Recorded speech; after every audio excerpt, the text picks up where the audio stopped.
Hey, you guys, what's up? Welcome to the wonderful forest.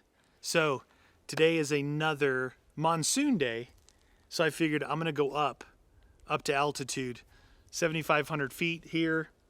Took a couple pictures over as I was coming around to this area here, kind of looking back down on the valley where I came from. So, I'm right near an old abandoned mine. There's nothing really there. You could just see that they had moved some rock and some walls and stuff. But I had an idea. One of the things that is really, really good to have on your overlanding, off-roading vehicle in the summertime is a way to make your own shade. And today I put my awning back on the Jeep and I'm gonna deploy it, and we can all check that out and see, like, something so small like that, but being able to create your own shade can make for much more enjoyable off-roading day, desert shooting, overlanding, picnic, whatever it might be. Shade is cool. And right now it's middle of the day, but there's some really dark, heavy clouds and the lighting is perfect. I love it. So hopefully it stays this way. I'm gonna deploy the awning.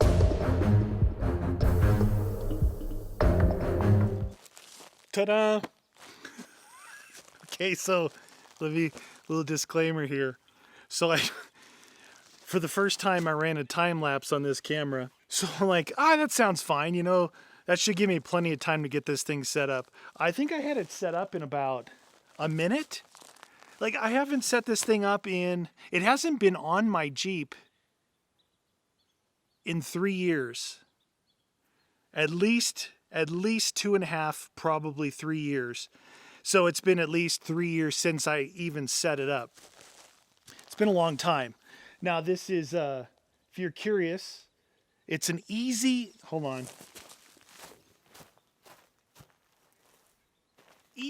spelled EEZIAWN, Manta 270 plus. That means 270 degrees. It gives you a lot of coverage, okay? It gives you a lot of coverage.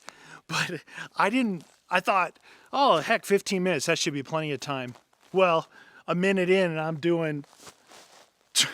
trying to count off every 3 seconds to get a movement in. And you don't know how it looks until you get back to the computer. It's probably, I don't know. Hopefully it turned out, because it'll be funny if it did. If it didn't, whatever. Live and learn, right? But man, this is a really nice area, you guys. So, if you guys remember the video I did not too long ago, okay, let me take that back, because it could have been a year for all I know on this channel. I did a video where I came in to where we had set up a kind of a can we survive spot where Guns and I visited it maybe 2 or 3 times. We started to set up a lean-to and a little camping area. So when I went back in there last time, all the trees, I don't know there's no trees around here marked, but they had these orange marks. Eventually I looked it up. It was a big program about cutting trees to thin out the area. So last time I came in here, they had cut all the trees. I think I made a short video about it. They cut a lot of the trees. They obviously had a logging company or multiple logging companies do it. And they made huge rubbish piles of all this cut trees. And they had made all these new fresh roads because they needed to get their big equipment in here. Before, there was barely any fire road access back in here. And even at that, if you didn't have like a Jeep, a Toyota, a smaller truck, not even a full-size truck, because it wasn't wide enough. You needed like a Tacoma 4-wheel drive, or, those Razors, those side-by-sides, or motorcycle quad, ATV. Any of that stuff you could get back in here. So it really limited the amount of people that would even try to come back in here, which was nobody. Like, I never saw anybody back in here. But now they've cut in these big roads. I talked about this in the other video. They cut in these big roads, and I was pretty upset. Like, when I did that video, I sat there for a while at our spot, which they destroyed. Whether it's on purpose or not, I don't know. The trees could have been marked, but there was a giant pile there. And our hammock trees were cut down. They thinned it out a lot over there. Now I'm way up higher. I'm not near that spot here. That spot, as you come through here by the mine, it drops down into a big valley. And that area was in this big valley, and they really did. Oh, I hear the thunder. They did a lot of clearing in there. So I thought, how long are they going to leave these enormous piles? And I think I said enormous piles or gigantic piles in that video like 100 times. You know when you get on something, you're talking about something, and you keep repeating it over and over again? I did that. So I just came through here now, which is the first time back up here, back in this far, since that time. And they've already burned a lot of the piles, which is good. Because those could be a haven for bugs and snakes and, you know, rats and whatever else could be up there. Just this, you know, it's like a beaver dam thing but on dry land. It's really nice here, really peaceful. The weather, you know how you can smell the rain? You don't have to be like psychic to smell rain. And you guys from the Midwest know what the rain smells like. I think I've said that before. People from California or wherever, I don't know, maybe they're like, what? You can smell the weather. You know when the rain is coming. It's coming. Or you can hear it. You can hear the thunder.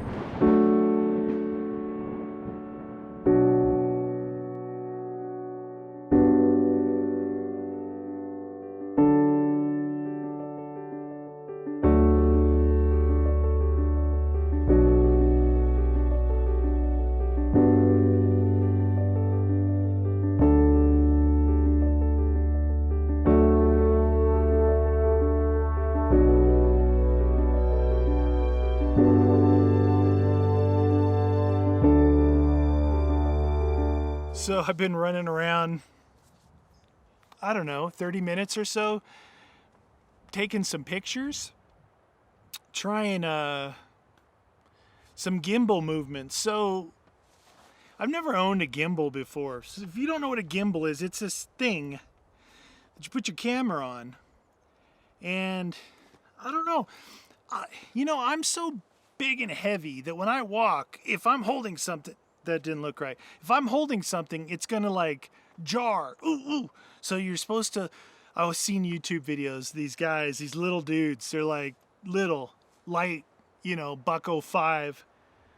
And like walk heel to toe. Like, you know, I guess when you're 230, 250, 260, there ain't no walking lightly. There ain't no heel to toe business.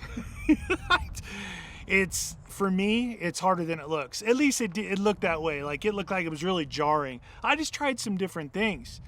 Spun in a circle. Yeah, so that I got dizzy and thought I was going to fall down. Walking with it facing me.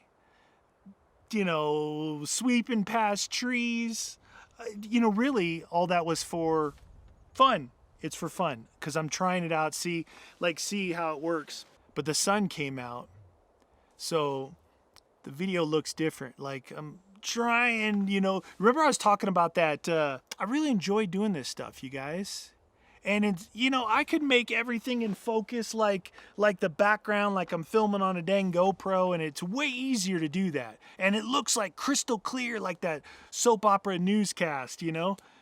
And I see people see those videos like, oh my God, your quality is so great. It's like, well, yeah, they just have it on f/22. Everything's in focus. When you try and run like f/2.8, f/4, you got to use ND filters on here because the lens is wide open and you're getting in this light back here. But then I'm in the shade right now.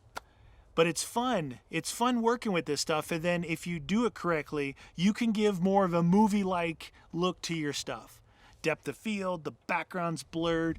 Maybe I look like, you know, I'm in the Old West. Old West, where did that come from? Like I'm in a movie rather than on an old camcorder from 1990. It's like, hey kids, all right, jump in the pool. You know, everything's in focus. And that's fine, to each his own. But what I'm trying to do, I'm going to be honest with you guys for a second. I tried doing all this stuff on Can We Survive? We started off using GoPros because of that ultra clear, realistic look years and years ago. And that's all we had at the time. I didn't have any cameras, but we used really good microphones. So we brought the audio quality in, and and this was before they had linear. Linear, I mean, fisheye, linear. It's a little bit narrower field of view on the newer GoPros. Then I got a camera and we made some stuff and it was cool. Then I started the camera was entry level type thing. And I was trying to do a lot with it and I totally failed. Like I made the videos look like crap. They looked really bad, especially to my eye. And it was frustrating because it took a lot longer to try and do the things I was doing and then to fail with what I was doing afterward. Oh, it's annoying. But I'm back to trying to do it again. I just can't. I can't. I love the look of it. There's some people on YouTube that are really good. They're probably like cinematographers or, they're professionals or they're just really good at doing this stuff. And they color grade their footage to where it looks a certain way. But in order to get to the point where you can color grade it and make it look that way, you have got to get it right here. There's no go out there, do it, and then fix it all in post-production. It's not the way it works, especially, with good cameras that you're shooting like log profiles. You got to nail the exposure. You got to make sure, look like this. I'm in the shadow. I've got this bright area right here. You got to make sure that if you're willing to get this shot here, you probably, limitations of the camera are going to blow out some really bright areas. When I say blow out, I mean you lose all the detail here. But look, I'm mostly, here, I can fix it. Oh no, here, I'll fix it even more. Whoop! There we go. Look at it, I'm a filmer.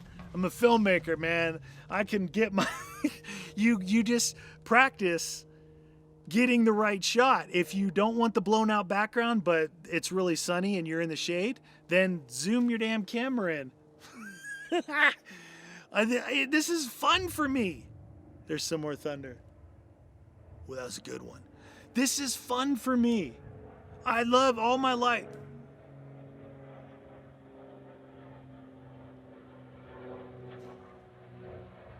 This is fun for me because it's the type of person I am. When I'm doing something, I want to be the best at it that I can. So I learn. Man, with YouTube now, it makes it so much easier. Instead of having to read like some dang forum post or some stupid, people guessing at it.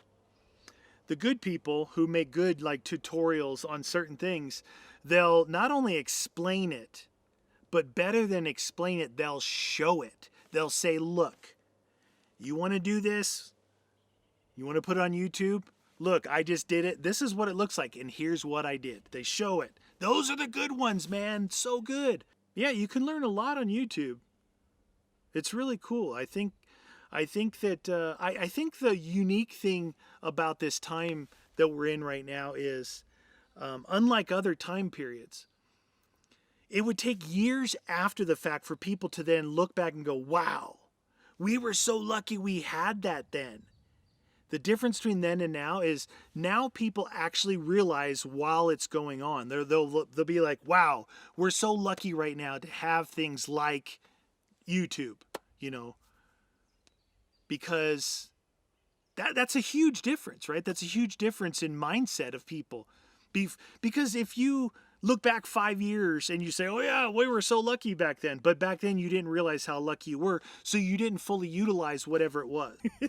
It's amazing technology, and we take a lot of that technology for granted. We really do. Well, you guys, I could sit here and talk forever. I could talk till the battery goes dead, or I can talk till the sun goes down. I can sleep out here, but I think I've talked enough. I just wanted to share with you guys this, cool idea of having an awning on your vehicle. This one's a really good one. It's probably pretty expensive. I don't remember how much it was, but the Manta 270 Plus by Easy On. Pretty cool. Hope you guys enjoyed the video. I'm having a blast up here. I'm going to hang out up here for a while. I don't know how much longer, but that's it for me. You guys enjoy the video? Made it to the end? Consider hitting the like button. Leave me a comment down below. Any questions, concerns, any of that stuff. You guys, thanks for watching. I'll catch you guys in the next video. You guys want to hear something funny? I actually just did the piece where I ended the video. Like, thanks for watching, blah, blah, blah, blah. Like, I'm not going to talk forever. But I'm still sitting here and I still want to talk to the camera. It's so nice out right now.